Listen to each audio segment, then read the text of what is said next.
a question, you want to say something, you want to jump out and show that cool ass beard, please do so. That's what's up. We're going to dive right into our next segment. I'm super excited. We're about to start the Golden Belt series. We are now live on YouTube and various other channels, Twitch and some other places for the Golden Belt series. Tonight, kicking it off for us, I'm super excited to have this young lady come back out and talk with us. This lady has been with us for a long time. She has gone in and out, up and down with everything Facebook, everything else, but she decided to learn how to master Facebook groups. She's been studying the craft for a while. She created her own group. You guys know who she is. Brittany Giles is in the house. She's going to come share some mastery around Facebook groups. Brittany, what's up?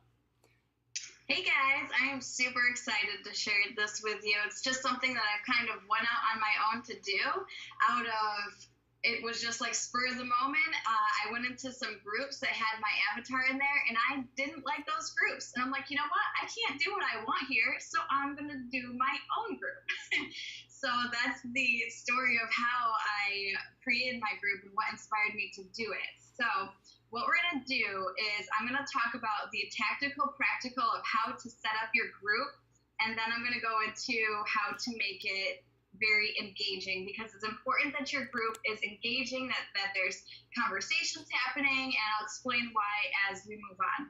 There's a lot of stuff, so hopefully I can fit it all in, and grab your pen and paper because you're definitely going to want to write it down. So I'm just going to jump right in. So in order to start your own Facebook group, you really need to know who your avatar is and who you are speaking to, because you're going to be developing a personal, intimate relationship with these people, and you're going to be ultimately like marketing to them, offering them DGL and whatnot. So you need to know who they are, what their pain points are, what their pleasure points are, and all those kinds of things, and what they're really going to want to ingest as far as content. So know who your avatar is, know who you're speaking to, your audience. You have to know that from the get-go beforehand. Once you figure that out, what I suggest you to do from the beginning is to join other groups like I did and kind of gather intel. So you can go in those groups and start engaging on other people's posts, getting to know people, be a part of the community, and you can pose questions like, what is your single biggest struggle? So you can look at all the comments on there and really gather all the data of what their pain points are, what they're struggling with, what they want out of life. And you want to keep track of what their answers are, because you can create content around all of those points so that when they come into your group, they're automatically going to be getting value and getting their problem solved, basically. So they're going to love you right off the bat, and it's going to feel like, whoa, this is my home. This is where I want to stay. I don't want to be a part of those other groups because this place is epic, right? So go into other groups, pose questions, be a part of the community, and then everybody that comments on your posts, I suggest if you want to use your personal page, which I really highly recommend that you do, friend request those people, and I'll explain why later. So as far as the tactical, practical of setting up your group, I just have my notes here in case you see me looking over, is when you create the name of your group, a lot of people want to go like with a super creative name that's really clever. Don't do that. It's really tempting to do that, but don't do that, because when people, they won't be able to find your group unless it's searchable, unless it's like SEO, search engine optimized, you know? So think about, what is somebody going to put in the Facebook search in order to find my group? So for me, I created my group around a certain personality type, which is called an INFJ personality type. It's my personality type. So I knew that any other INFJ that's looking for their tribe is going to put INFJ first thing in that search bar. So I put INFJ first, and then I put, what did I put? Connect, create, and pursue passion. Because that's like a description of what my whole group is about. Connection with each other, creating, and pursuing our passions. And my brand on my business page, my Facebook fan page, is called The Passion Pursuers. So I tie in my message and my branding with my fan page, and I transfer that right over to my group, right? So you want your name of your group to have keywords in it, kind of like in the YouTube training that Marley was talking about. You want keywords in that, and you also want keywords in your about section, the description of your Facebook group.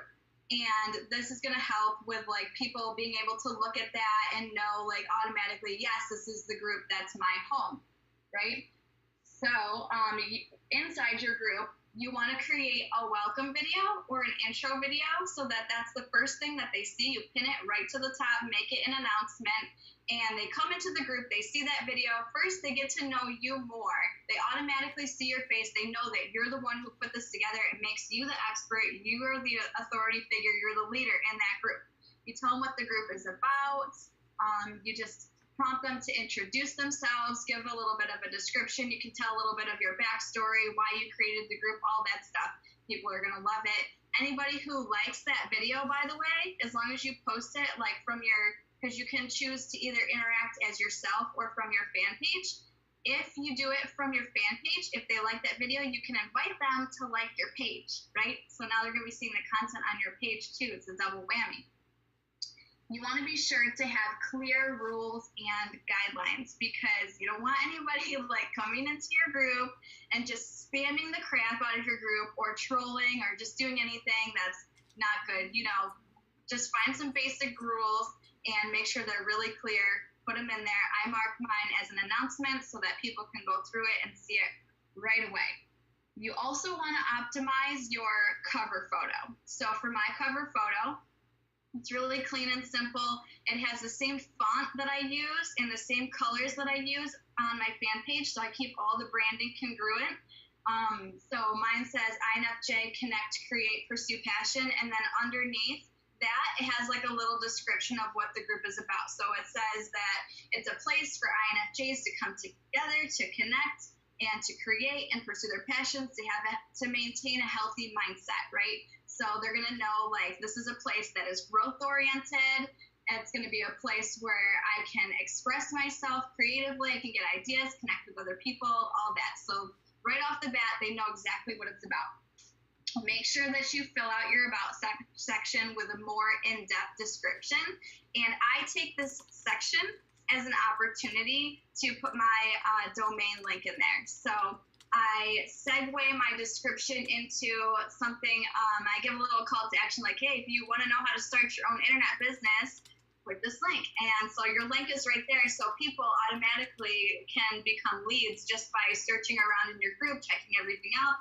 And they'll be curious like, hey, like she's making this group to teach people how to get out of the 9 to 5. How is she doing that? See how to start your business. Click the link. They become a lead. It's really super easy. So before adding your members in your group, you want to put between 5 to 10 really high quality, valuable posts in your group so that when people come into your group, they have something to look at right away. So when your group is brand new, put some posts in there. Nobody's going to see them right away, but they're going to be there. They'll be ready for the new people so that they're not, they're getting value right away. They're having a good experience right from the get-go. And they're going to be super comfortable and comment on it and get that engagement going. So I already talked about branding. Now we're going to talk about how to make the group engaging. Let's see. Like I said, before you even make your group or add anybody to your group, join the other groups, gather intel so that you know what kind of content to create for your group, and then start posting content around those things. Because when they see that, they're automatically going to engage on it. It's going to start discussions. They're going to like look at you like, how did you read my mind? How did you know this stuff? Like if they're smart, they'll probably put the dots together if you friend requested them. And that's another thing. When you friend request those people, now you have all these people on your personal Facebook that you can invite to your group.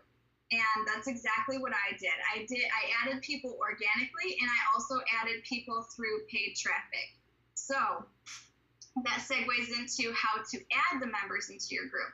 You can send friend requests and then invite them in, or you can send a friend request to all these people. And if you don't want to invite them in because people don't necessarily see that notification or they just don't want to be added to a group without permission, you can put a post on your personal page calling those people out saying, hey, I have my own group that's centered around this. If you want to join it, I'm only selecting a few people, and it's going to be like first come, first serve. So comment below if you want to be in this group, and then just add everybody in the group that comments.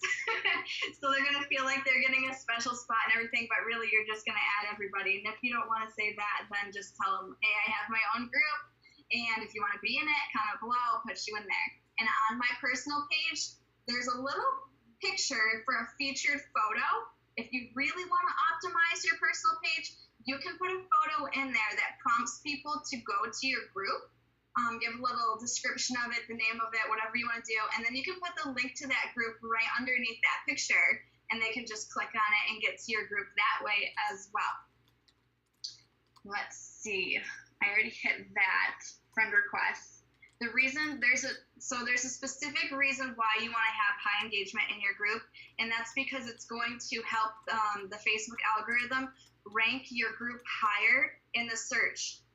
So when you go in the search bar and you hit groups and you look at all the ones that are at the top, the ones that are at the top are the ones who you'll notice they have that title that has the keywords in it, and then they have a lot of member engagement. You'll see like 20 plus posts a day and stuff like that on there. You have to have the most engaging group to have that top space. So that's the goal. And the more rapid member growth that you have, the rapid people being added to your group, that's also going to rank you higher on that search list. So those are the reasons why you want to have that engagement, why you want to add people quickly to your group, so that you can really be found and discovered. Because if people have to search or scroll through pages and pages, they're just not going to find your group.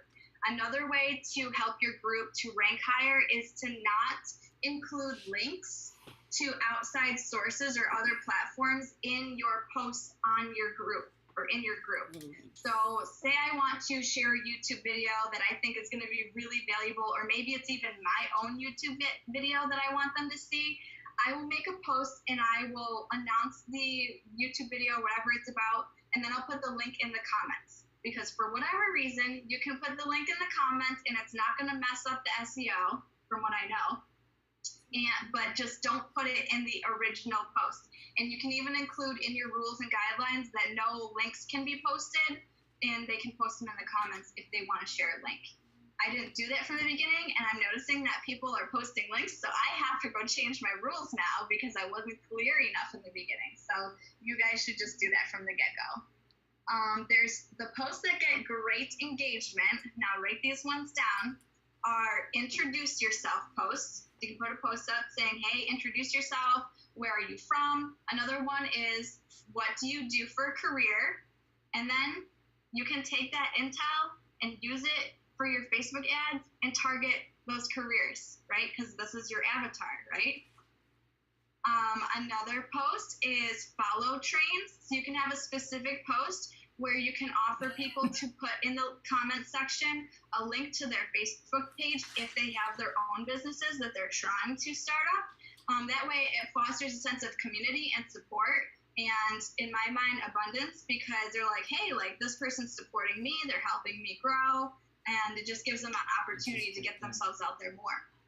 And you can help them with things on their page too and provide value and show that you really are the expert on Facebook ads and how to grow their page, how to grow their following.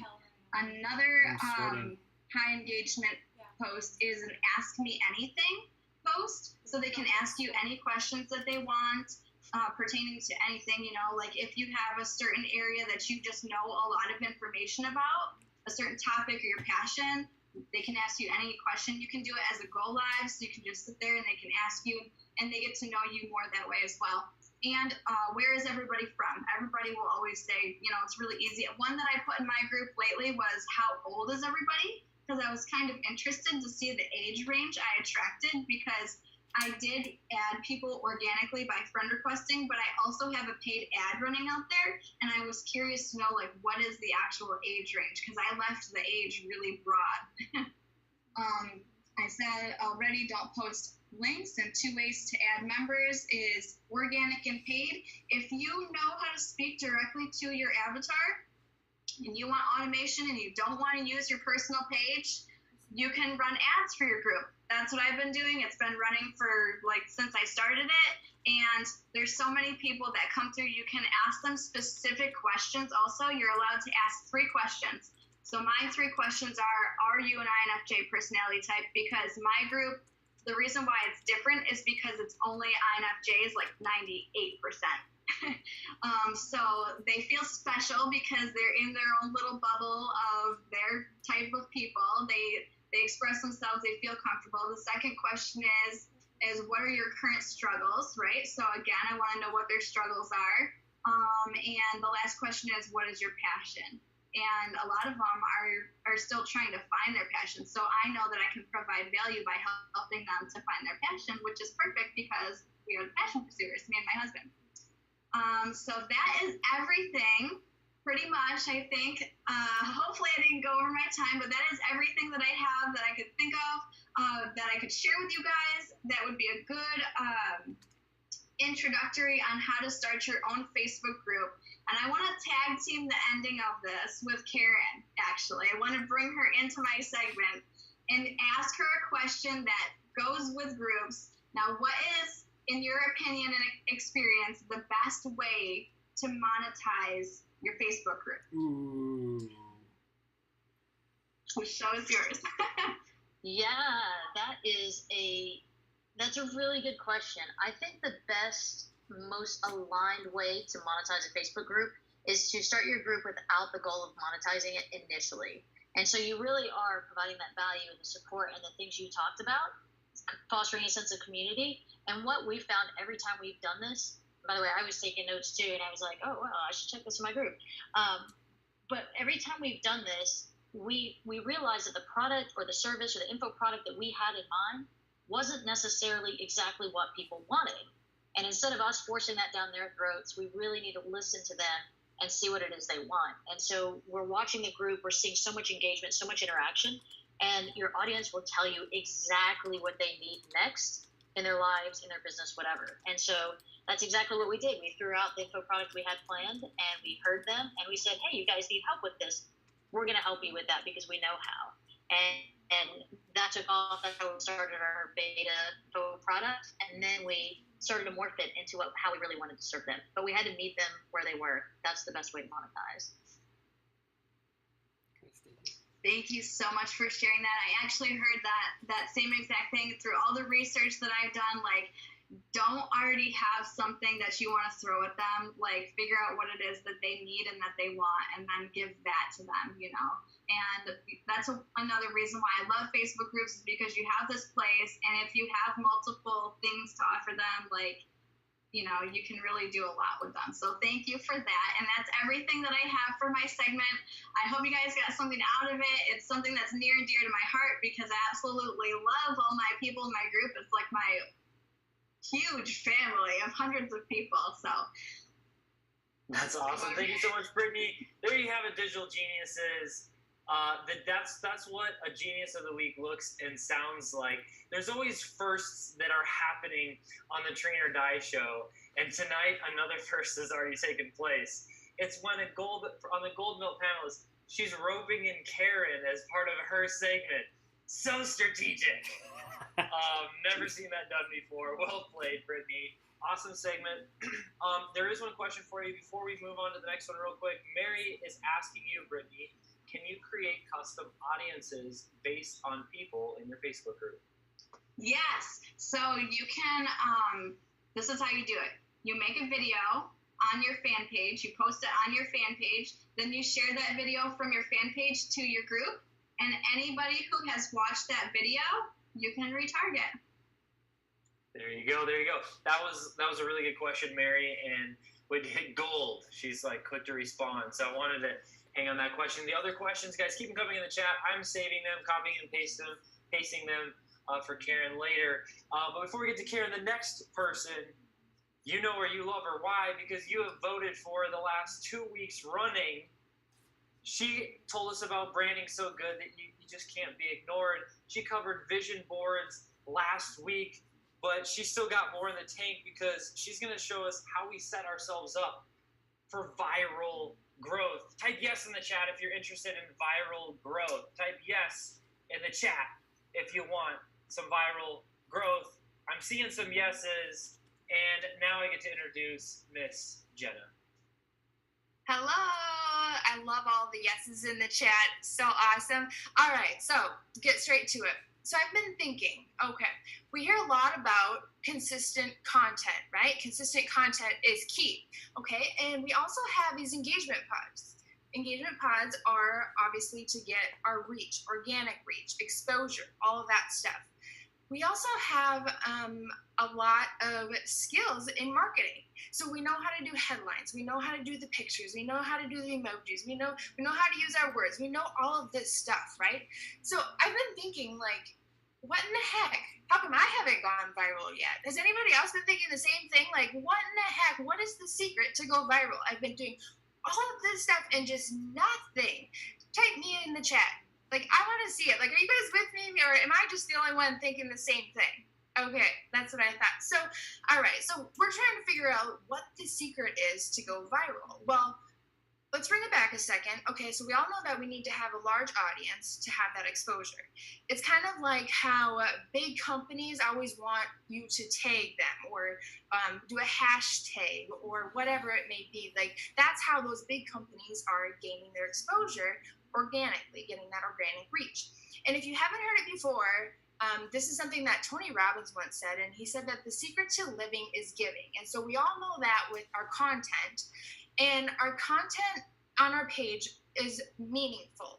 And it's always in correlation to our niche, our avatar, right? And let me backtrack. If you guys aren't posting meaningful content on your page, like, get to it, okay?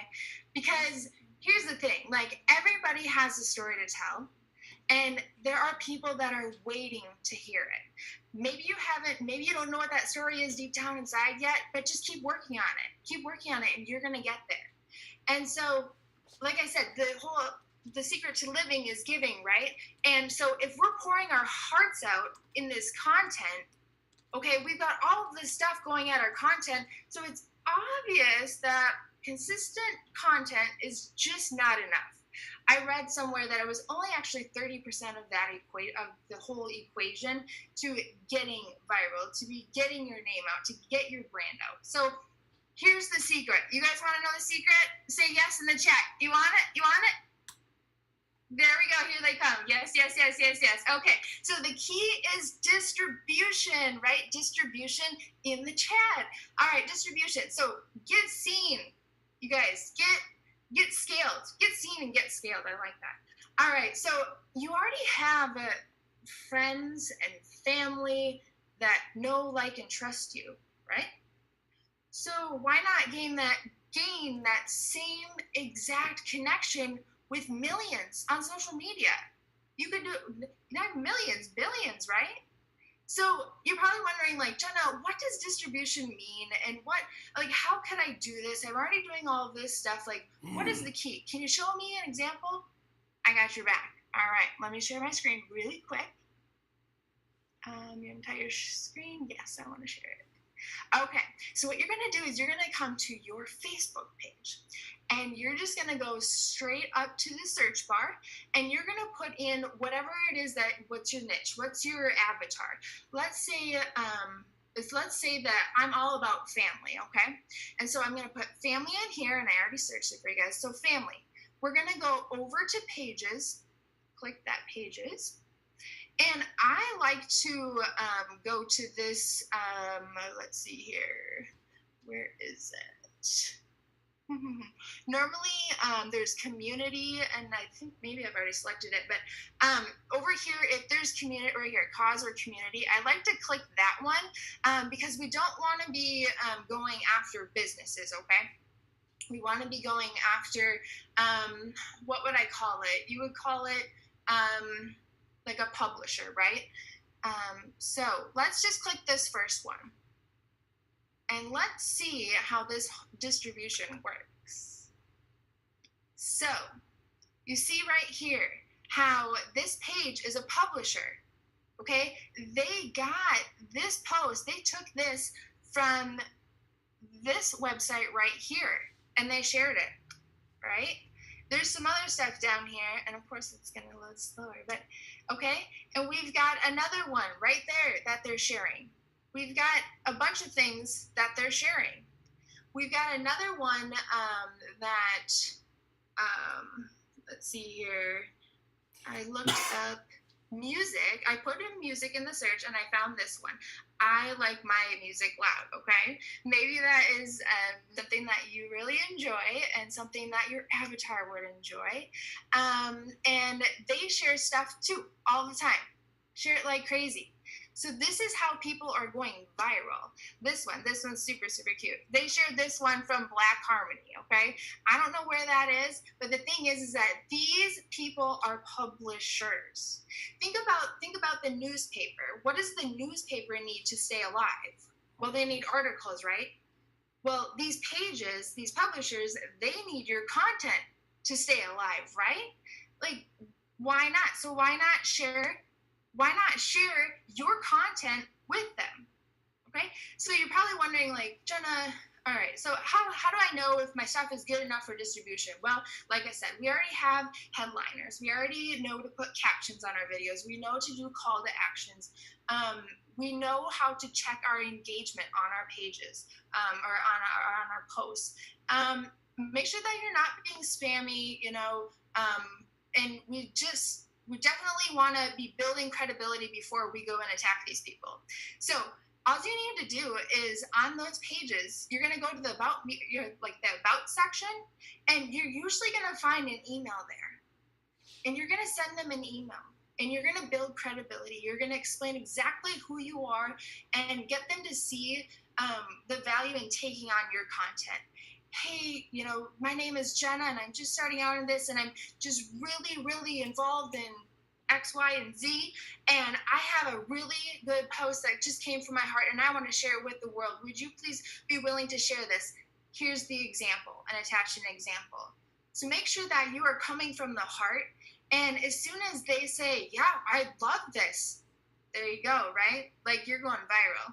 You're going viral. And if you do that on a couple pages, it's going to be hot fire. So I have, again, I am going to be over-delivering and I'm going to be dropping a big list, actually more details of all of this in the DGL page tomorrow morning. So if you're excited, write yes, and that's a wrap. Distribution.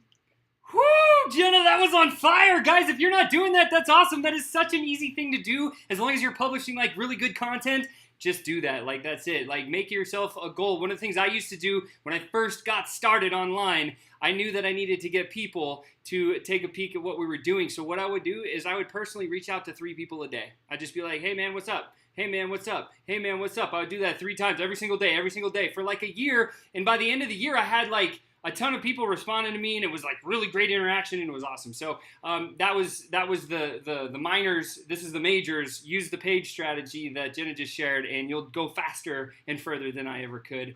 Jenna, thank you so much. That might win you the golden belt, but you got some stiff competition tonight.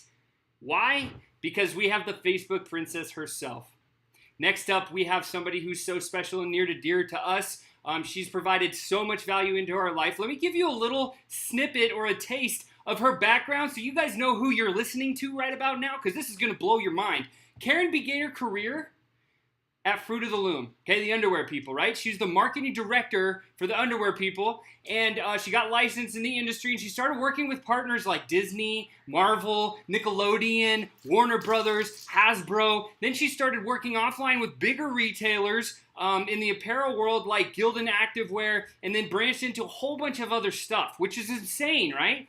And then she founded her own Facebook agency. Why? Because she knew the offline world and how to market that as a marketing director. And then she learned the skills from some good stock. We know where she learned her stuff is a boss, right? And Karen's now a super boss. But she now has both spectrums. And so when she speaks with a customer, an individual, or anybody else that's interested in learning Facebook ads to become a master, there's really nobody better. So if you have a question about anything Facebook, now's the time to drop it in the chat roll. I'm so excited that Karen is here because here's what we're going to do. I want her to tell a little bit of her story, and then I think getting into Q&A is going to be a big punch in everybody's face tonight, so I think that'd be something we'd love to do. Of course, if Karen has any other fire she wants to drop for us, that's it. But Karen, welcome so much to the Train or Die Show. Super excited to have you. The stage is yours.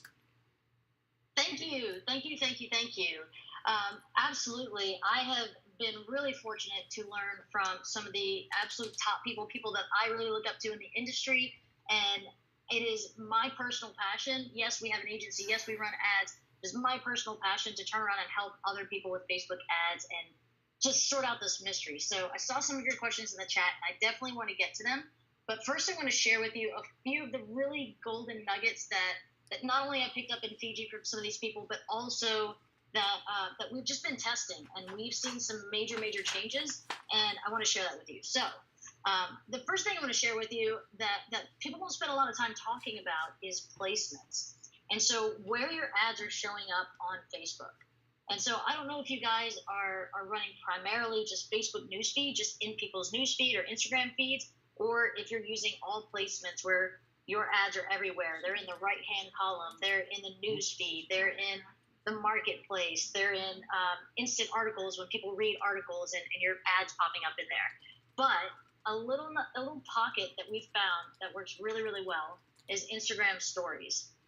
And so I just want to point that out to you because it just kind of took off and ran that placement. And I think there are a few reasons for this. One of them is that not a ton of people are bidding specifically for this Instagram stories placement. People sort of just forget about it.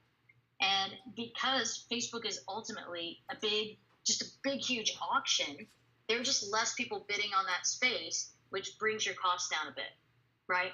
So I just want to, I just want to share, I know Abdul said earlier that he's super visual, so I want to share something visual with you guys. I'm going to share my screen really quickly if I can find it. I want to give you an example of some Instagram stories. And there are a couple of ways to do these, and really both are working. So one is not bad. I'm not knocking either one. But one is working a little bit better than the other. Can you guys see this screen right here?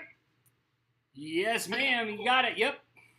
All right. So this is, who is this? Amazon Influencer Program. So you guys can see the way this Instagram stories. So you're just flipping through your stories. For those of you who just watch Instagram ads or watch your friends' stories, you're flipping through, and then you see an ad, and it's a different scroll than that happens on your Facebook newsfeed. When you're looking at your newsfeed, you're scrolling, probably pretty fast, and you're only really stopping when you see something that really catches your attention, right?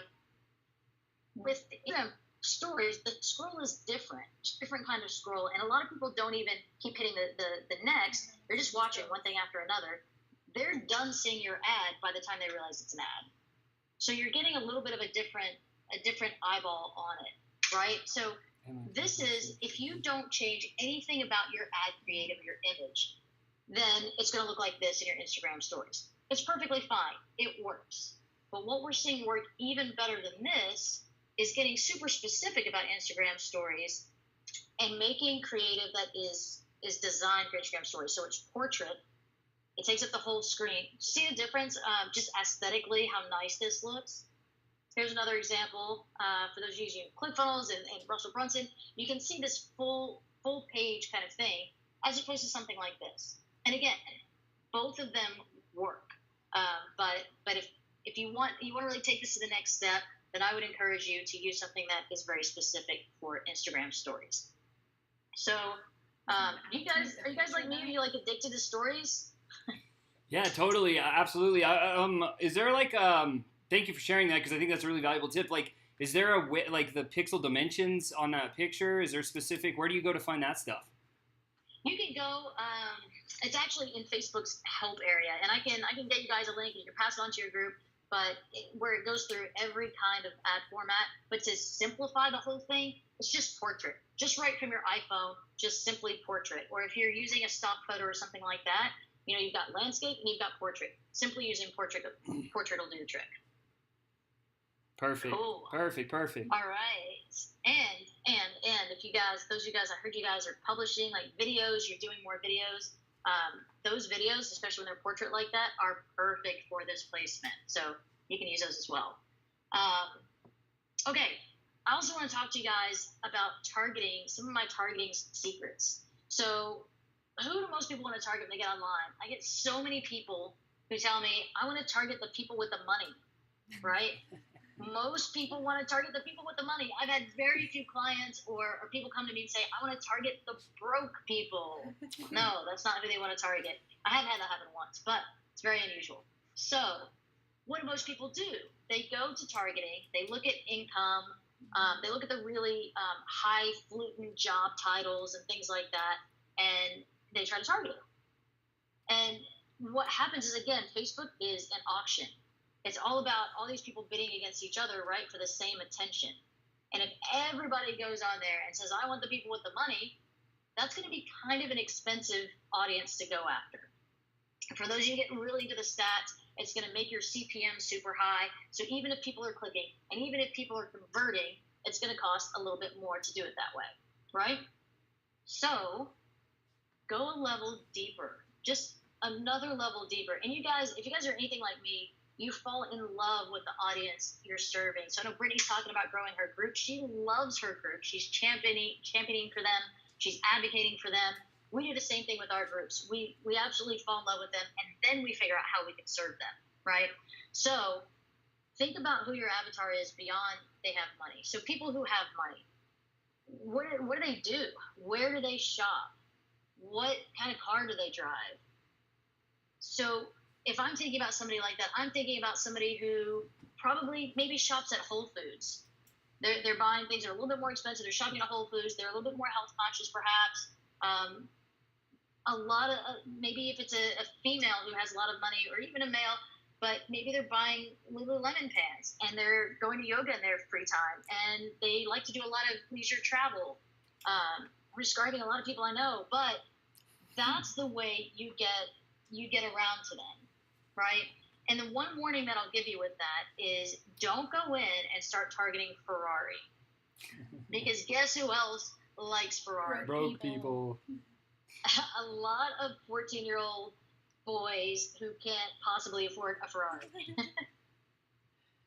So that's just with regard to targeting a little bit. Your 6-year-old wants one already. Yeah, no kidding. So that's how you target people who have more money. How do you target people who want to make money and have some flexibility and work from home? That space is often like, you talk about network marketers and affiliate and MLM kind of stuff. Great. So how do you target people who are interested in those kinds of opportunities?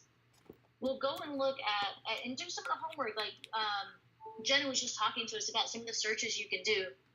And you can do that on a variety of platforms. But figure out who their leaders are, who their influencers are, and go find that influencer who's big enough to be part of interest targeting. So there are people who have coaching programs in tons of different niches and tons of different spaces. Let's say you're going after moms. I was just speaking earlier with an incredible influencer in the mom space. So figure out who those are, target them as an interest. And then the last odd secret that I want to give you about targeting is don't work so hard at it. Forget everything I just said and consider broad targeting, which is like the most counterintuitive thing you could possibly do when you're like, all right, I need my people on Facebook. Where are they on Facebook? So, and this didn't always work. This has been, I would say, really over maybe the past month, maybe the past 2 months, but broad targeting is going crazy for us. And it's not just us. I get the opportunity to look across tons and tons of accounts, and I see it over and over and over again. And so what is broad targeting? That means United States and maybe put an age demographic in there. Yeah, Brittany's eyebrow just went up like, what? That's it? Yes, guys, that's it. Now, does it help if you've run ads before? Yes. Does it help if you've had a pixel installed on your landing page and Facebook has a little bit more data about what you want? Yes. Does it help? I don't know if you guys are familiar with Schema, but Schema is a little snippet of code. Don't have to have it, but if you happen to have it, Google it. Pretty quick, easy install. But if you do it, that's more information. So the more information you give these platforms about who your person is, sure, the easier it is. But even without a lot of that, broad targeting is absolutely off the hook because Facebook knows way more about my ideal customer than even I do. So that's some targeting stuff. That is unbelievable. Guys, if you missed that, I just want to do a quick recap. Choose targets around the outside of your avatar, right? So like don't go in there and choose that actual thing, but the people around the outside, like she said, Lululemon yoga pants and Whole Foods, if you're going after that. Secondly, search for the influencers of your avatars, target them, and then lastly, go broad. Like, that's awesome. Karen, those are bomb tips. Thank you so much. Keep going. You're doing great. Absolutely. Okay, so what do you do when you finally crack this thing and you're actually getting leads in? Then what? Some of us just panic. We're like, it's working. How did that happen? How do you scale that? And this is a place where I see a lot of people who are like, I got some leads trickling in, I did some testing and it's working, but every time I try to touch it or change something, it just kind of stops working or it breaks. So I just want to share with you what's working right now. And totally admittedly, this is different than what was working 6 months ago. So I'm just sharing you all the latest stuff that's working. So scaling, the thing used to be scale 15%, 10%, small increments. Every day, if you're really aggressive, maybe every few days. But the very, very latest thing that we are seeing is that you can actually, and we ran some side-by-side tests where we said, okay, these ad sets, everything else is the same, but we're going to scale these 15% every few days. We're going to scale this one 100%, and we're going to scale this one 50%. We ran this test over and over and over again. And the one that we scaled 100% worked every time, left the rest of the test. I know. It's crazy. And it's really, really good news, right? Because you start an ad set, let's say $5 or $10 or $20, it feels like it takes forever to start getting it up and getting you as many leads as you really want. So the ability to scale like this is really, really incredible. Now, what happens when you sometimes scale is your cost per lead goes up the very next day. And you're like, God, I broke it. What did I do? Every day, like, this guy is falling. It's not. One of the hardest things to do as a Facebook ads marketer, even now for me, is to stop touching things, right? There are so many buttons and they all want to be pressed. No.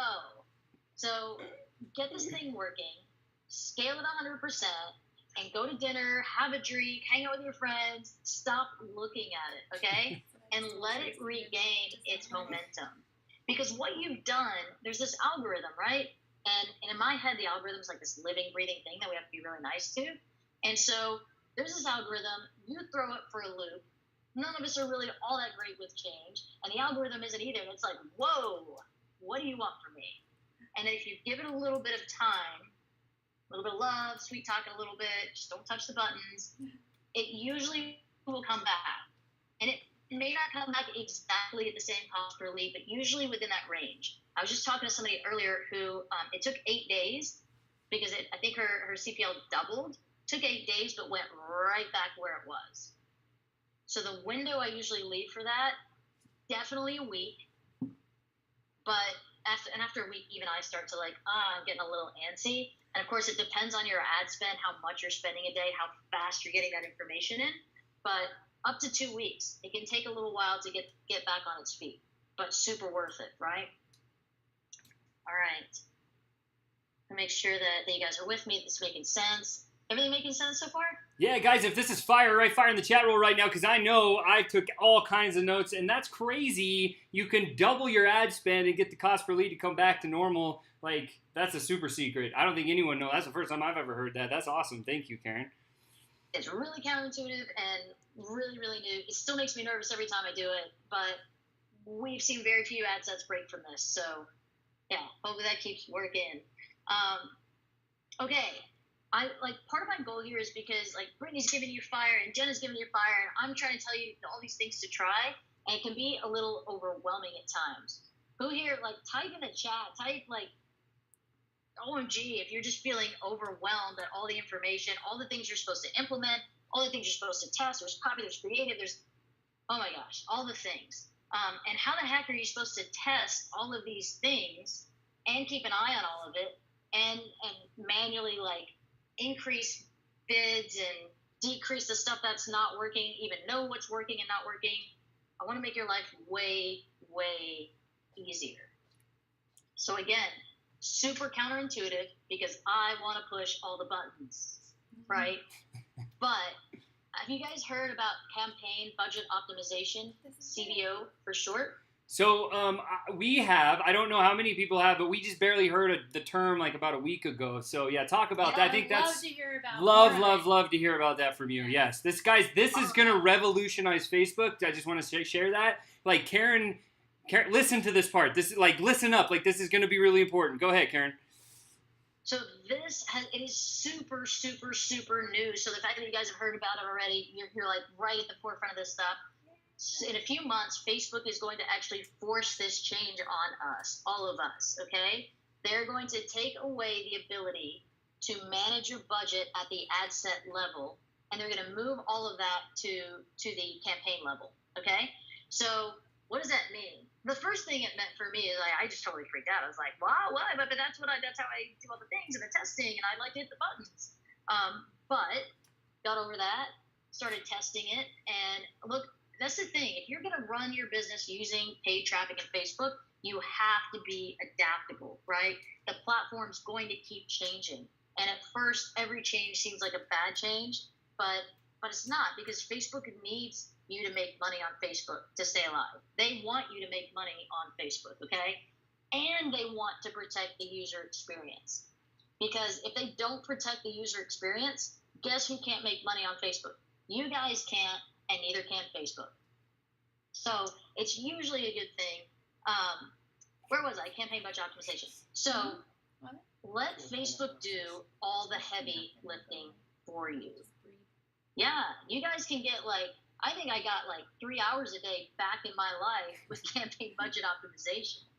Because before, if we're testing multiple audiences, so let's even say that let's say you're running, somebody type in the chat your avatar. I don't care what kind of avatar it is, just type in the chat your avatar.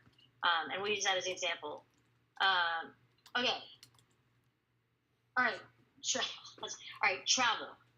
So travelers. I'll pick that one. There are all kinds of different travelers, right? There are leisure travelers, there are business travelers, there are frequent travelers, there's every once in a while travelers, there's travelers who travel with kids, there's travelers who don't travel with kids, there are honeymooners, lots of options, right?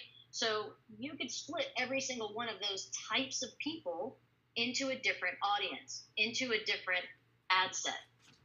On top of that, I know you guys have heard about different types of audiences. So there are lookalike audiences, there are lifetime value lookalike audiences, all these different options. You could take just leisure travelers alone and make 3 or 5 different audiences. And that's the kind of thing that starts to make you crazy. So what campaign budget optimization does is you pick, let's say, 5 audiences that you want to text. And you put those 5 audiences into ad sets. And then you pick your ad, you put your ad in, and you put the same, maybe you're testing 3 different ads, and you put those 3 different ads into those different ad sets, and you do that one time. And then instead of every few hours looking and being like, oh, I need to scale this one up, I need to scale this one down, I need to change this one, you let Facebook do all of that while you live your life. Because Facebook decides for you which ad sets are going to work the best. And again, you're like, how does Facebook know? Maybe I don't want to trust Facebook, but I can tell you after spending thousands and thousands of dollars on this, that it is pretty much working without fail right now for us. And I'll give you an example of an account we're working on right now. We're doing 13 different audiences. So that's 13 different ad sets. And on top of that, we're doing, 11 to 20 different ads in each ad set. So that's I think we're running over 170 ads in total in this campaign. Massive. Gives me a migraine. But I don't have to worry so much about, let me look at the click-through rate, let me look at the conversion rate, all I'm looking at is cost per lead. That's it. If the cost per lead is not there, it gets cut. But Facebook's deciding everything else. Facebook's deciding where it allocates more of the budget. Okay? So start using it, because it's going to become a requirement anyway. Start using it and start testing it, and definitely see what you think. Okay. Hey, Karen, I just want to interlude. For all the VIPs, there's a VIP after party. Karen, would you be willing to walk us through setting up a CBO? Yeah, Awesome. I can do it. Or at least I'll walk you through one that we've set up because I don't want to take too much time. But yeah, we'll definitely go over it in more detail. Sweet. All right. Let's see. What do we? Making sure I'm okay on time and questions and that sort of thing. Okay, so the other thing I want to tell you about, and just give you guys a heads up on, you're probably seeing this in some of your accounts, is relevance score. Have you guys seen some changes happening in your accounts? Have you guys already talked about this? Not much. Okay, all right. So I'm going to talk to you about it a little bit and tell you why this change is, I think, a really, really good and welcome change. So the caveat before I say anything else about relevance score is that if your cost per lead is where you want it, just don't even worry about it. Doesn't matter. Most of your metrics don't matter if your cost per lead is where you want it to be. And I get a lot of people who go trying to fix relevance score, or go trying to fix CTR link clicks, and they break the cost per lead because they're going after the wrong thing. So cost per lead's there, don't touch it. However, relevance score used to be this thing like it's scored 1 through 10, right? And you're always trying to get the 10, the really coveted 10, that tells you that this ad is relevant to the audience I'm serving it up to. Now, the problem is that relevance score is like the garbage pail of all metrics. It's actually a bunch of metrics all slammed up together to make a relevance score, which to me makes it meaningless, virtually meaningless, because I look at it and I'm like, well, okay, my relevance score is low, but why? Is it because of this or because of that? And I have no idea. And I don't know, for those of you who've been running ads for a while, there used to be metrics called positive and negative feedback, right? I used to love that thing because it could tell me a little bit more directionally, and positive and negative feedback feed into relevance score. So I was like, oh, relevance score is low, and I can see that it's because I have high negative feedback and low positive feedback. I know what to do about that. But then they took away positive and negative feedback, and we all groaned a bit, and then we didn't know what to do with relevance score. So relevance score is on April 30th being replaced by 3 new metrics. So the first new metric is quality ranking. Quality ranking, and all of these, the caveat here is all of these are estimates. And when this first rolls out, like any new thing that Facebook rolls out, it's a little clunky, it's a little rusty. I don't know if you can quite trust it, but Facebook is a machine, so the more information it gets, the more people running ads, the more data, these things get really accurate and really sharp. So take it with a grain of salt at first and watch it get better. But quality ranking tells you how the quality of your ad compares to other people's ads who are competing for your same audience. So if you've got, some bad copy or a bad image or something like that, this is going to kind of tell you like, the quality of this ad is just really not quite. So you might want to revisit copy so you know what to do about that. Now your engagement rate is the second metric that's replacing relevance score. So your engagement rate is how likely are people to engage with your ad versus other people's ads who are competing with the same audience. And so and these get ranked as below average, average, above average, so in words that are easy to interpret. But if your engagement rate is super low, then you might think about your call to action. Is your call to action strong enough? Are you being interesting enough? Or do you just sound like really dry and they're kind of like, oh yeah, good to know? Are you really compelling them to take action? And then the last one is conversion rate. And I'm super happy to see this because for the longest time, Facebook seemed like all it cared about was your click-through rate. So if you guys ran 2 or 3 or maybe 6 even different ads, even if you just ran 2 different ads, sometimes what you see is Facebook really quickly goes, oh, I pick a winner, and they only feed out the ad that Facebook likes, and the other ad just kind of sits there and it's sort of stalled out. You don't really get any good data on it, right? So, and you look over at the click-through column, the CTR link clicks column of data, and you're like, oh, Facebook keeps picking the one that people are clicking on. I'm still not really getting leads, so I'm not happy. So what we've seen really, really consistently over the last little bit is that Facebook is starting to really show that they're favoring conversions, not just clicks. And so some of you guys might be seeing this in your ad account we're like, whoa, I have a really low click-through rate. It's kind of embarrassing. I don't know what I could have done better. But wow, the cost per lead on that's not too bad. Meanwhile, I've got this great click-through rate over here, and the cost per lead is not really all that hot. Why is that? So the reason that is because if you have 10 people click and one person becomes a lead, okay, that's not bad at all, right? But if you have 100 people click and only 3 people become a lead, that's not really good. Like the majority of people who are clicking are not interested in taking your offer. So it tells Facebook that this offer is not really on target, and they stop feeding it out quite as much. So we are seeing Facebook actually care about how many people are converting. Okay? That's awesome. What were they again? The quality ranking, engagement rate, and conversion rate. Right on. Guys, you're going to have to watch I'm going to have to watch the replay on this, so I know what the heck I'm doing. But, yeah, I'm super excited. Karen, that was gold. Guys, that was gold, right? Gold in the chat roll. Whoo, Karen, you're crushing it right now. I think I want to dive into some Q&A, though. Are we there? Do you have anything else you're going to share, or are you ready? Let's do it. Let's answer questions. All right, I'm going to fire the first one. Wait, go ahead. Ladies first. So just because you were on this subject, we don't go super deep into click-through rate. So can you explain what click-through rate is and what a good click-through rate is? What it is, what it means, and like what's a good one? Yeah, absolutely. So click-through rate, and there are 2 columns in your Ads Manager reporting for click-through rate. And so make sure you're looking at the right one. There's CTR all, and then there's CTR link clicks. And the difference between the 2, CTR all, they can click anywhere on your ad, and it counts as a click. They don't have to click through the link to end up where you want them to end up. CTR link clicks means they actually click through the link to go where you want them to go. So that's the one we care about.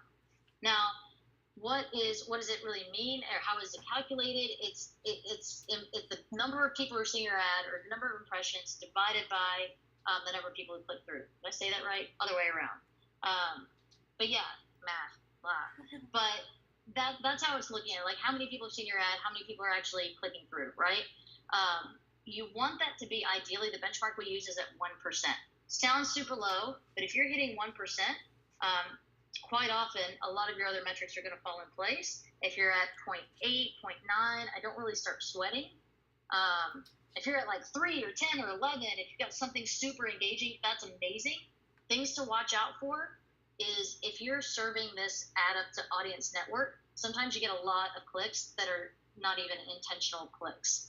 And so if you see your CTR super high, but people aren't becoming leads, check your placements and see if that's happening.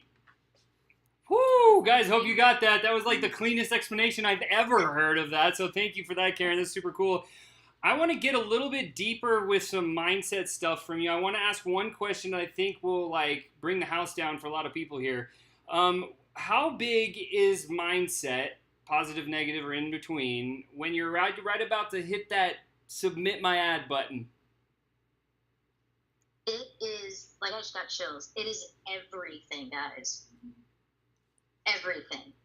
Mindset, the things I have seen mindset do, I'll give you an example. I coach in a program of Facebook ads, and we give them the funnels that they need. We give them the exact ads, the copy, everything they need. And the one thing that separates the ones that don't work from the ones that do work is mindset. When people come into this, they're just like, oh my gosh, I'm skeptical. I don't know if this is going to work. It probably won't work. I'm going to run out of money first. They do. It happens. And the people who come in, they might not have any money. They might be. We've had people who are homeless who came into the program. We didn't know they're homeless. Literally homeless. Came into the program, had the best mindset, and made it work. Mindset is everything. So if you're okay, so answer this question for everybody out there, and I know there's millions of people listening. You're right about to click that submit your ad button, and you have like negative spiral into a loop. Like, what should you do? My ad account's gonna get flagged when I push this button. What should you do? I think you've got to tell yourself that there's absolutely no problem that can get thrown at you that you can't handle. To be a successful entrepreneur, you've gotta be adaptable, and you've gotta consider yourself a problem solver. And so really get excited about the next problem that's coming your way, is like, it's a fun thing you get to tackle. You just get to strategize. Absolutely. That's awesome. Chris, let's go to the gauntlet of questions that everybody's been dropping. Guys, if you have any other questions right now, drop them in the chat roll. We got about 15 minutes to go through a bunch of Q&A with Karen. Super pumped. And it's over to Chris, Mr. Co-host, Mr. The Idea Guy. Yes. All right, Karen. Get ready for the question gauntlet. Gauntlet. We don't have actual special effects. I do them. Here's the first question. How to get my ad accounts back open. So to your point, being an entrepreneur, having a good mindset, hey, just know, problems are going to come. It happens to everybody. We need to overcome them. How do we overcome this one? Yeah, so there are two things that could have happened. One, you actually broke the rules, maybe unintentionally, and so you got flagged, you got shut down. Or you didn't break the rules, but Facebook has a bunch of bots that are trying to figure this out, and maybe Facebook got it wrong. So figure out which one of those two things it is. If you actually broke the rules, see what you can do. See what you can do to fix it. You can get on chat. A lot of people don't know that, but you get on chat with Facebook, a live chat feature. You go to the top right of your business manager. You go to help. Keep following the support buttons, and eventually at the bottom of the page, you'll see a live chat option. Just don't be mean to them. Just be really kind to them and just say, hey, here's a thing I don't really understand. I want to fix the thing that went wrong. They might reactivate your account. Just because they say this is a final decision actually does not mean it's a final decision. So keep talking to them. If that's something you did wrong, if it's something you didn't do wrong, you'll get to appeal it through that process. Right on. All right. We have the next question. The next question is, does Facebook hate small-time marketers? So, and be curious to hear your take on, hey, we're all, ad spend of all listeners tonight, probably ranges from $0 a month to maybe $1,000 to $10,000 a month, somewhere in there or less. So, how does Facebook view us? Where do we fit into the bigger picture? So Facebook, one of the things I love about Facebook is that it actually helps level the playing field for small marketers. It's exactly the opposite of that. They don't hate small marketers. They love small marketers. There's no way, like, I can't afford to go advertise in the middle of the Super Bowl. I just can't. There's no way I can compete with the big corporate companies to do that. But with Facebook, I can, for a pretty reasonable spend, get a whole lot of eyeballs.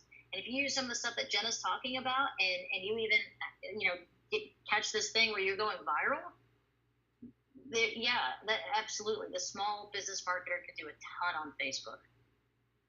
Got it. Okay, that helps. This next question goes along with kind of the first question, but the first question is more like ad account being flagged. Mm-hmm. This one's more ad at the ad level, like ads being disapproved. So there's a few questions in here. The first one is, why do our ads get disapproved when I say nothing on the no list and I see others that have very similar ads? So can you play with that gray area there a little bit? Just your take and experience on it? Yeah, so there's, first of all, there's not exactly a no list in terms of what words you can and can't say. There are policies that Facebook has against, for example, calling out personal attributes about a person. They don't want you calling out personal attributes, but they don't give you a list of what that actually means or what those words are. So you've got to, that's why there might be some discrepancy in, like, which word was it that got me flagged. After looking at a lot of these, yes, there are patterns. Like, if you say you too many times in an ad, you often get flagged. What was the other question? So, why can other people get away with it? Other people get away with it because, again, it's bots. Initially, they're trying to do more and more manual review, but bots are flagging this stuff. So a bot can just its technology can just miss it. Sometimes what happens is, until their ad spend gets a little bit larger, they might be spending $5 a day. As they increase or scale, they get reviewed again, and then they can get shut down later. Do you know when you said they're going to get reviewed again? What triggers reviews?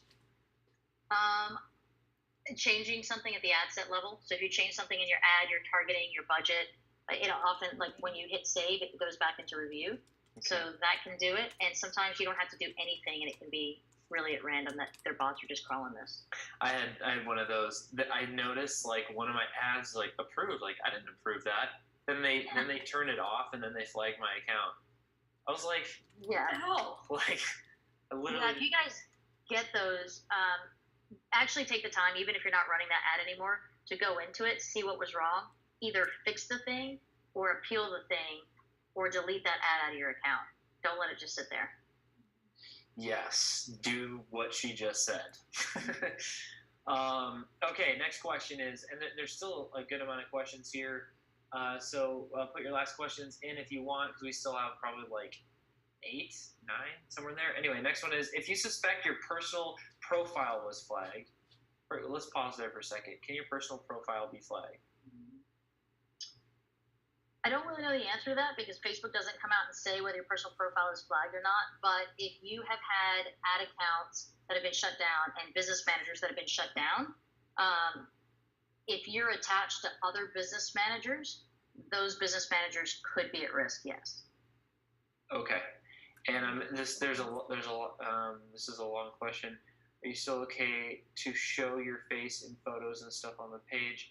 How would you go about? Okay, I think the nature of the question is, like, if your personal profile is potentially flagged and you start a new page, but we'll link it to an ad account and a comrade's business manager, are you still okay to show your face and photos and stuff on the page? How would you go about starting over if you have no more business managers to go from and you suspect your personal ad account was flagged? Personal ad account. Oh yeah, that's a really good question. No, your picture doesn't have really anything to do with it, but you're flagged that, like, if you're out of business managers. What I would probably do is continue to email with support, live chat if you can access it, and keep beating that drum until you get reinstated in some way, form, or fashion. You really need to get that back. While you're doing that, hopefully, if you have a partner in the business or somebody you really trust, they're really close with, I would have them start the business manager if they're okay with it, if they're open to the risk, and then them add you to their business manager. But there is risk with that, so get it resolved. Any additional, like, really big glaring no-nos to do on Facebook outside of saying rude? Anytime you're talking, like, there's not really a list, but anything that you really make clear is a work from home opportunity, is a multi-level marketing opportunity, is an affiliate opportunity. Facebook doesn't really like that. Doesn't mean you can't do it. It just means you have to work around it and work within the rules. And so it can be super lucrative. It can be a really great thing to do. There are people who specialize, obviously, in just this thing. But you need to make sure that you're really leading with value and not cutting straight to like this make tons of money at home right away sort of thing. So, but I think that's true of any kind of ad. I think Jenna and Brittany probably both touched on it. Make sure that you're adding some sort of value, whether it's to a publisher you want to be published with, or whether it's to a... Okay. Sorry, cut out just for a second there at the end. The next question is... Hey, Chris, hang on. Before you go to the next question, Miss Brittany Giles has a question. Yes, I have actually 2 questions, but they should be easy for you. When you're looking at the click-through rate, should it be unique CTR or just the regular one? Usually they're pretty close. I actually just really quickly look at CTR link clicks, but unique CTR is technically a little bit more accurate, yeah. And how high do you allow your frequency to go? I don't worry about how high the frequency is at all. What I keep my eye on is that click-through rate and the conversion rate. So if my click-through rate starts to drop suddenly, like it was, doesn't matter where it was. If it starts to drop and at the same time my cost per thousand, my CPM, is going up, so those are the things to look for. So write this down. CTR starts going down, CPM starts going up, and your cost per lead starts going up. So that those 3 things happening together are a sign of ad fatigue. People have seen your ad too much. Sometimes it happens at 2, a frequency of 2. Sometimes it happens at a frequency of 12. So don't worry about the frequency so much. Focus more on what's happening with your ads overall. Thank you. You got it. Back to you, Chris. Right on. Let's see. If a reason for my ads getting disapproved is my landing page or URL, Is there a way to get that unflagged with Facebook, or do I need to get a new domain? First thing I would do is try to figure out, again, and this is usually going to be my answer with any kind of disapproval, figure out what went wrong and try to fix the thing, not only on your page, but also in working with Facebook support so that they realize this thing has been fixed and can look into it a little bit more. Reasons landing pages get flagged, not having a privacy policy or terms of use on there, not having any disclaimers. So if you're making claims about something, just make sure you're writing somewhere on there like, hey, this may not happen every single time, or results may vary. But yeah. Okay, cool. Right on. And this one might go along with some of that, but what do you do when you run out of ad accounts? When you run out of ad accounts? Yeah, if they're all disapproved or flagged, I mean, can you set up a second or third business manager, or what would you recommend doing? Yeah, you can have a second business manager, but what I'm going to keep recommending this. What I really recommend is that you do everything in your power to fix the ad accounts that have been disapproved, to get them reinstated. Otherwise, I think some of you might have noticed that once you get one ad account disapproved, like the next one gets disapproved pretty quickly, and the next one, the next one, the next one. And so if you can push as hard as you can and be relentless about trying to get it back, that's really your best move. But because what's going to happen is eventually that's what gets your business manager shut down, which is much more difficult to get reinstated. And so if your ad accounts are in good health, you actually don't run out of ad accounts because you can request more. The sky's the limit. Awesome. Very important to know. How do you differentiate between the people that like an interest and those that are actually like doing the interest? I don't think you really can. When you select an interest in your targeting, it could be people who've actually liked the page, or it could be people who've taken behaviors that show that they have interest in that thing. So we don't really have the breakdown or ability to change that. Okay. Let's see. Do you just use one item in each box for targeting? So I guess it's kind of the targeting breakdown. How do you manage like the different targets? Okay, yeah, great question. So if I'm doing something like I'm building that whole Whole Foods, Lululemon, yoga, I might put all of those at the top. They're pretty broad kind of things. So I'll put those at the top, and I can have 3 big interests at the top. And then let's say I want to also narrow that down a little bit, and let's say I want to target people who are affluent and also have some kind of small business of their own. Maybe they're an admin on a Facebook page. So then in the second layer where you narrow your targeting, I might put Facebook page admin or Facebook business page admin or something like that. And let's say I also want people who tend to spend money on Facebook, like they actually run ads. I might go to the third narrow area or something, and say also people who have spent over X amount on Facebook as a piece of targeting, so that I can really zero in. But if you're using broad things, like those kinds of interests, I put them all at the top together. Right on. Okay, next one. How do you spell schema or schema, or the word you used earlier? Yeah, I saw that one in the chat. It is exactly how it was spelled. So that is SCHEMA. Okay, schema, right. Perfect. And then Facebook won't penalize now for scaling. Oh, someone was like, what? Facebook won't penalize me for scaling 100%? So you haven't seen any like being penalized or shut down at all for scaling up? I mean, does it work 100% of the time? Really, nothing with Facebook works 100% of the time. But no, we're not seeing issues with it across the board. Okay, 60% of the time it works every time. Let's see, the next one is, we're almost done here. Does Facebook like or dislike the words affiliate marketing? It was on our no-no list, but now I'm hearing otherwise from some other people. Facebook does not like it. There you go. Affiliate marketing is it just because it's still in the make money bucket? Yeah, because when you guys get errors a lot, they'll say something like no work from home MLM where affiliate marketing. Yeah, it's in the Facebook policies. Right on. Okay, there's one more question coming. The next one is Mary Cotter. She mentioned, I noticed my CPL goes up during holidays because of the increase in competition. Should I do something different during that time? How do you manage holiday ad read? Yeah, so step one is just write it out. Writing it out is often better than pausing everything and trying to get it going again because it disrupts the optimization. So that's one.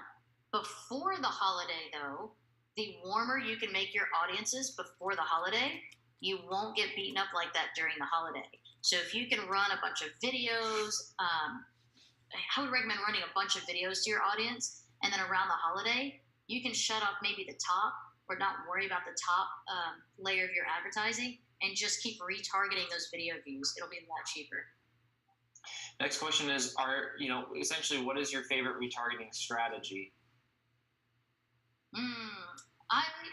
Retargeting video views, like I was just saying, is a really good one. I really like to use social proof when I retarget. So if I've already shown someone an ad and they're like, I'm kind of interested, maybe they clicked or maybe they watched, but they didn't actually take the action to become a lead, I want to retarget those people with something that makes them feel more comfortable being a lead. So I might take a testimonial from someone else or a video for someone else explaining a little bit more about why this is a good thing, and just run that to them to show them that this is something they can know, like, and trust. Got it. Let's see. Someone asked, for targeting, like, are you saying not to use a finance box? If we're talking about, if by finance box we're talking about like income targeting, I'm not a big fan of income targeting or of job title targeting. I'm not saying never use it, but I do see it drive up your cost per thousand, your CPM, which makes your overall cost per lead a bit higher. Right on. Well, Karen, congratulations. You've survived the question challenge. That's awesome. Congratulations, Karen. All right, 2 last questions we got for you guys. Chris is going to drop the poll. Who won the Golden Belt tonight? It's your vote. That's how we play the game. Check this out, Karen. One question is, what can we do to provide value in your life? And the second question is, where can all these people follow you?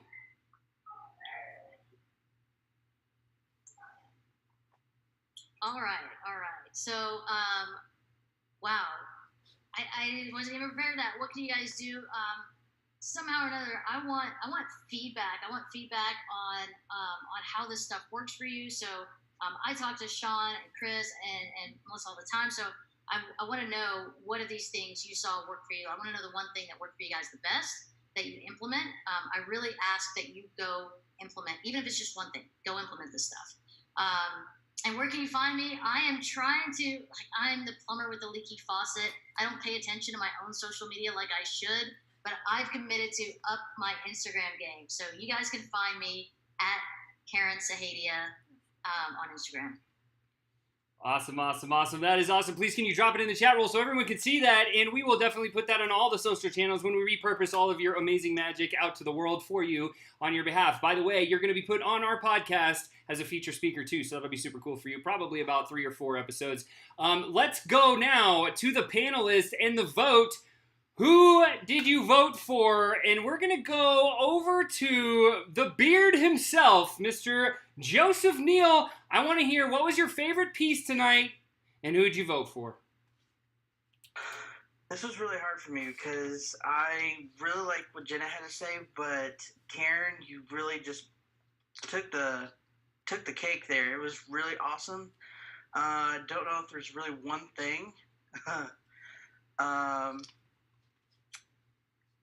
Yeah, I don't think there's one thing. I think I can use pretty much everything that you told me. So,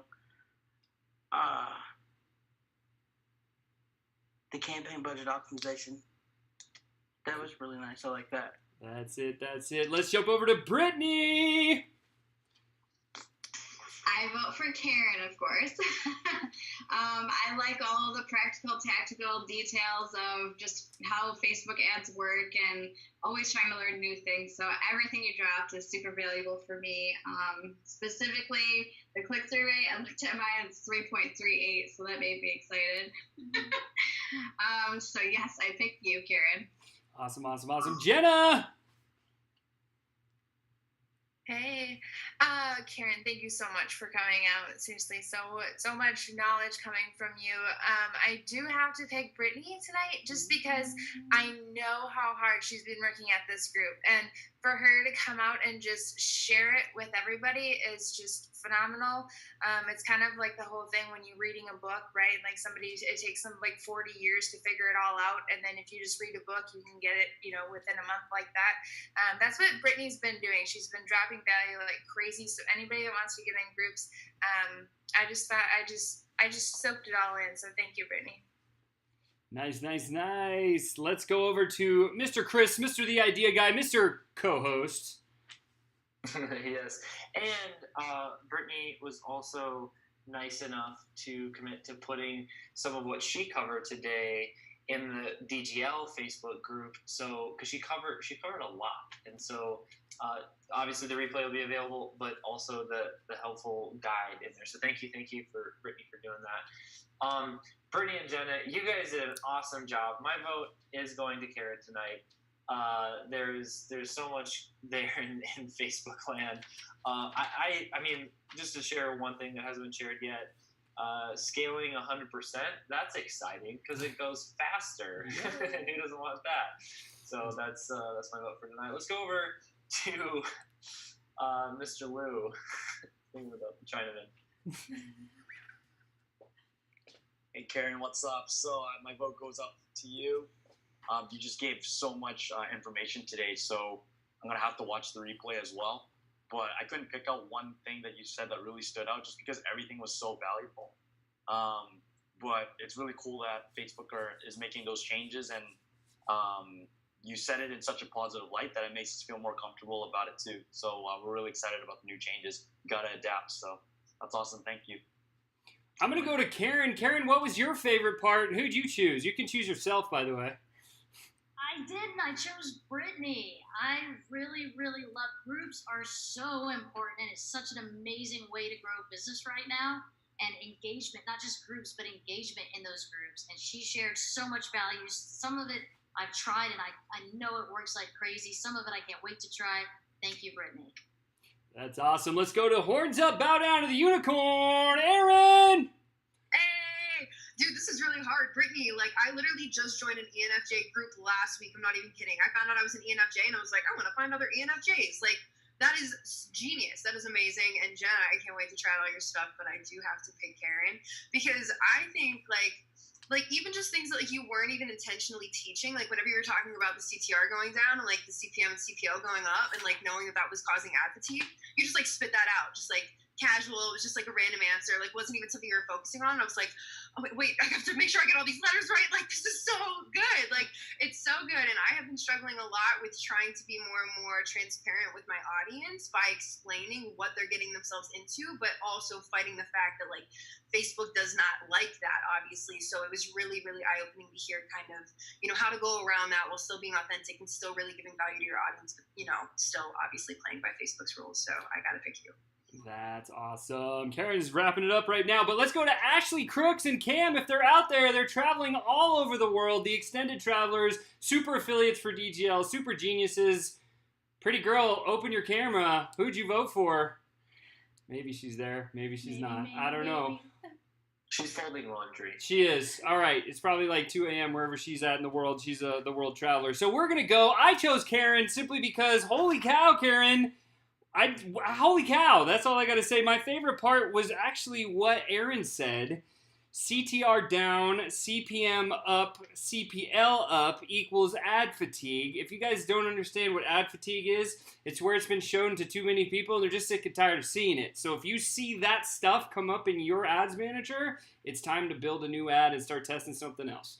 That was, I think, really valuable. I think that was clean. And my love. Yeah, I have to go with Karen for sure. I love Ads Manager. I think the biggest takeaway, and it's not so much for me, but for the community to remember what she talked about was the fact that it's, have fun with it and just try stuff.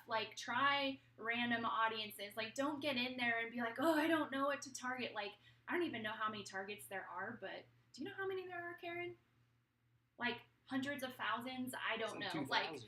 to that. I don't know, but it's so much that it's like I have like looked through that stuff, and there's so many random ones. There was something we looked at recently, and I was just like, oh, we should try this. I know no one's doing it, which might be a good target, but through our career and ads manager, like I try some really weird stuff and it's fun. Like just have fun with it and remember it's testing, have patience. She talked about looking at your numbers like, I don't know, every hour or whatever and like just obsessing. Like we did that at the beginning and what I realized is it just drives you freaking crazy. So just have fun with it and let the data tell you and don't get emotional about it. So I love that part. Thanks, Karen. Awesome. All right, well, the panelists voted for Karen. Let's see if the audience matched the vote because this is the most important. Woo! Karen, congratulations. You are the winner of this week's Digital Golden Belt, which means you get to wear the belt with pride. We'll send you a post of the belt and definitely share that with you. This also means that you get to share some genius words for our digital geniuses before we close down the show tonight. Guys, don't worry. We're going to be back same time, same channel next week with some awesome content coming your way. But Karen, please take us home. Share some great words with our digital geniuses and VIPs. Get ready because that VIP after party for Karen is coming soon. All right, you guys, the one thing that I thought that took me off guard tonight that I thought is the most important thing that Sean actually brought up is mindset. So keep your mindset, hang on to that. It will carry you through. It will make things work. There's plenty of abundance out there. There's plenty there for everybody. So go after it. Try stuff like Melissa said. Break stuff. You're never wasting your ad dollars. You're buying data. So go forward with that. All right, guys. You have a wonderful, wonderful evening. We will see you next week on Train or Die. Talk to you guys later.